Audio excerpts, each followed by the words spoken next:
कीर्ति की छोटी उम्र में शादी हो गई थी, पर उसके कुछ सपने थे। कितनी बार कहा है तुमसे, जब घर के काम करती हो तब ये किताब दूर रखा करो। तुझे क्या लगता है, अगर तू ऐसा करेगी तो हम तुझे आगे पढ़ाएंगे? लेकिन माँ जी, ऐसा क्यों? शादी से पहले पिताजी ने कहा था कि उन्हें कोई परेशानी नहीं है मेरी पढ़ाई से, और वह मुझे शादी के बाद भी पढ़ाएंगे। अरे वो तो सब कहना पड़ता है। अब पढ़ाई लिखाई का ख्वाब दिमाग से निकाल दे और अपने ससुराल वालों का ख्याल रख। तू अभी छोटी है, बहुत सीखना है तुझे। ठीक है माँ जी।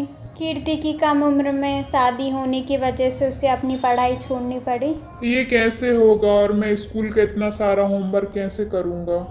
मैं कोई मदद करूँ? जब मैं ही नहीं कर पाया तो तू कैसे करेगी? अच्छा, ज़्यादा होशियार है तो ये करके बता।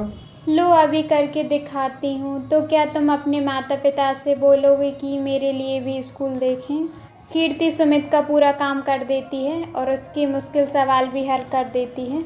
अरे वाह, तुमने तो इतना मुश्किल सवाल इतनी आसानी में हल कर दिया। क्या तुम मेरी पढ़ाई में मदद करोगी? हमारे घर में बहुओं को पढ़ाने का कोई रिवाज नहीं है।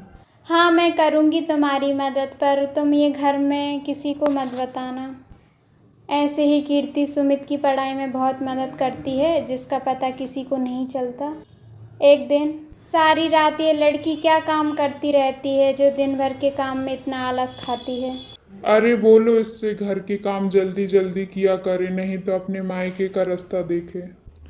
माँ, आप ये कैसी बात कर रही हैं? मैं सारी रात पढ़ाई करता हूँ। मैं कभी चाय कभी पानी मांगता हूँ, वही करती रहती है ये रात भर। हाँ फिर ठीक है, कोई तो होना चाहिए तेरा काम करने के लिए। कुछ साल बाद एक दिन तुम्हें पता है, हमारे सुमित ने पूरे जिले में टॉप किया है। सरपंच जी ने हमें बुलाया है ताकि वह पूरे गांव के सामने सुमित का सम्मान कर सके। सच में मुझे तो विश्वास ही नहीं हो रहा है। कल पंचायत जाना ही होगा, बहुत बड़ा दिन है हमारे लिए। अगले दिन कीर्ति के ससुराल वाले पंचायत जाते हैं। हमारे लिए बहुत गर्व की बात है कि हमारे गांव के सुमित ने पूरे जिले में टॉप किया है। सुमित, कुछ कहना चाहोगे इस बारे में? आज मुझे पूरे गांव के सामने सम्मानित किया जा रहा है, इसके लिए बहुत बहुत धन्यवाद। लेकिन इस सफलता का सिर्फ मैं हकदार नहीं हूँ।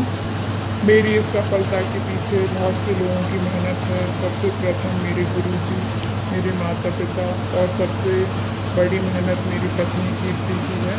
अगर मेरी पत्नी मेरी मदद नहीं करती तो यह कभी संभव नहीं हो पाता। मैं भी कुछ कहना चाहता हूँ। मैं पूरे गांव के सामने अपनी बहू से माफ़ी मांगता हूँ। मैं वादा करता हूँ कि एक पिता की जिम्मेदारियाँ जितने बेटे को लेकर होती हैं, वो सारी जिम्मेदारियाँ मैं अपनी बहू के लिए भी पूरी करूँगा। हाँ सही कह रहे हैं आप। अगर आज सुमित पूरे ज़िले में टॉप नहीं करता तो हमें बहू की कीमत समझ ही नहीं आती।